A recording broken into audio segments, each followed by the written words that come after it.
At that point, are you seeing the possibility of a career, or are you like more so pursuing a job that like goes in line with what you just graduated in? Or? Yeah, so at that point, I think I played a demo for my sister. Mm-hmm. One of our first like songs or few songs that we had recorded. And she was like, she didn't even know I was rapping. She was like, this is really good. She was like, what y'all doing? I was like, I don't know. She was like, let me manage you. Oh, wow. So my sister, who was a rapper now, was like, look, let me manage you. Let me take control. So she kind of like, because I knew she had connections with certain things, like, you know, because she was already doing music. So she definitely had local connections and things like that.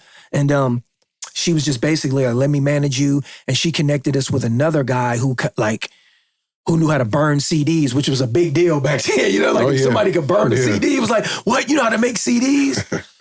So she kind of like brought a team in, and we would take trips down to LA. And this is kind of how I can segue into us, Silky. Okay. Left had met Silky, and this was when Silky was on the cut, or she had just about to go on the cut, and she told Left about it.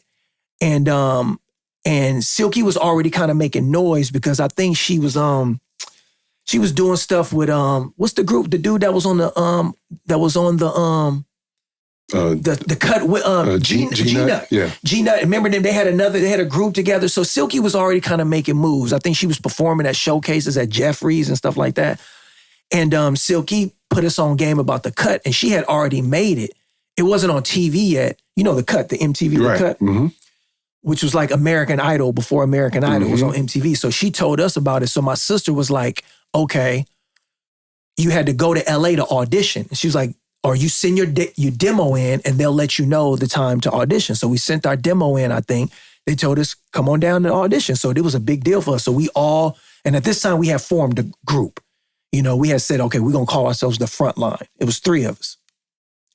We go down there. My sister, before we go down there, my sister says, hey, you guys are dope, but we need to add an element to it.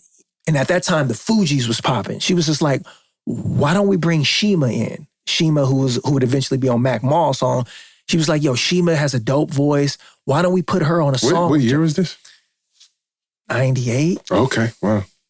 Yeah, whenever the cut was. Mm-hmm. So I got to say probably 98, 99. Might have been 99. So she says, let's put Shima on this song, on a song with y'all.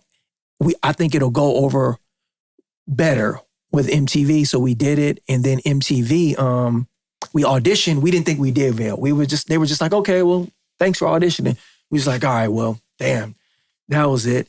And then Shima ended up hitting up people in LA. And that's when we kind of met Passion. We started hanging around with Passion, who had already been established. And she introduced us to some people, one of them being Mike Concepcion, you know, from down there in LA. Funny story about that is, see, I got stories for days. I don't want to be going. Go ahead, man. So we parked. So we all kind of like depressed because we like, oh, MTV didn't pick us. So she was like, oh, I'm going to introduce y'all to, it wasn't Passion. We did meet Passion there. Matter of fact, we stayed at Passion's house. She had this dope ass house up in the hills. Her husband was a producer. But she was like, I'm going to introduce you to my friend Dee Dee. She signed to this label. I don't know the name of it, but they connected in LA. She's like, all right, this is the address you need to go meet at. Right, we go to the address. I believe it was somewhere in Carson, California, or somewhere that was like the black neighborhood, but like a nice black neighborhood. You know what I mean? It was like kind of upscale black because all you seen was like Range Rovers and Benzes in everybody's driveway. So he was like, okay, this must be a heavy, but we don't know who it is. We pull up and we see 2 Benzes pull up side by side. One dude get out the Benz, go to the car, then leave out and go to the house, comes out the house, goes to the other Benz, opens the door, the other dude in the Benz gets on his back, carries him into the house. We like, what the fuck is this? And then Dee Dee said, yeah, that's them. Or something. We're like, what? Or the guy, one of the dudes come out and said, y'all, come on in. We go in. He's like, so I've been hearing a lot of things about y'all, blah, blah, blah, blah. So y'all just hang back. We're going to bring y'all in there. So we just chilling in this nice house. We don't know what we doing. He's like, all right, Mike want to see y'all. Bring y'all in. We go into the room. It's like a little home gymnasium. And they just like kind of sitting on the floor and on like a bench press. It's Ronald Isley from the Isley Brothers. Oh, And it's Mike Concepcion. You know what I'm saying? We didn't know who that was at the time, but apparently at that time, I don't know, Mike didn't use a wheelchair. He just had people carry him. Damn. It was like, yeah, this is Mike. At the time, we didn't know. But Mike was like, all right, what y'all got? He played on the beat. We all start rapping. Left goes, he spits. Hot Lips goes, he spits. I go, and he stops the tape. He's just like, hey man, he's like, you got something. He's like, you remind me of that nigga from Bone Thugs. I'm talking about Busy Bone. He's like, I like y'all niggas. You know what I'm saying? And after that, they was like, yo, we want to work with y'all, blah, blah, blah, blah. But then we end up getting a call from The Cut. The Cut says, hey, y'all made it. Oh, shit. We was like, what? It's like, yeah, come, y'all need it. So we had to stay in LA and do our first performance on The Cut. And we end up winning that round. I think we end up winning like 2 rounds. And then we didn't, and Silky obviously went on and won the whole thing. Mm-hmm. But we end up making connects with LA. Nothing ever came out of the Mike Concepcion thing. I think he wanted us to do like a Christmas rap. You know what I mean? And Left was like, man, we ain't doing no damn Christmas rap. But yeah, nothing really came out of it. But it did. That was like kind of our first exposure to the industry, the business. You know what I mean? Right. To an actual guy who had like record deals and record labels at that time. But at that point, at the very least, we came back to the Bay and people recognized us from the Cut. Show. Mm-hmm. They was like, oh, that's the Frontline. That's a hell of a start. Yeah, that had to be 99, I want to say.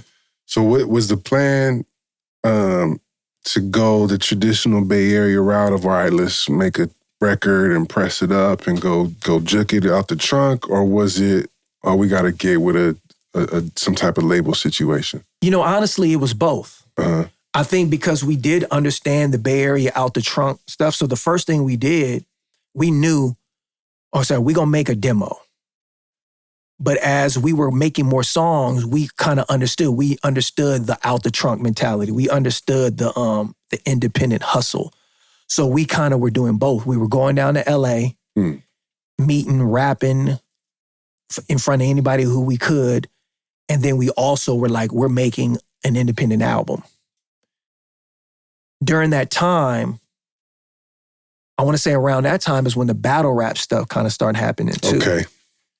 You know what I mean? And that kind of just fell into our lap. Yeah. I don't know what happened first because it was a lot of things going on at that time because at the same time, the Wake Up Show was happening with Sway. Mm-hmm.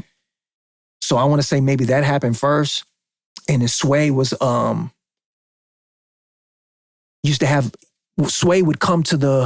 Sway and Tech would come to the Bay maybe like you remember that when they would come like once a month and do the Wake Up Show here in the Bay? Because it was always on KMEL, even when it was recorded in LA. Yeah.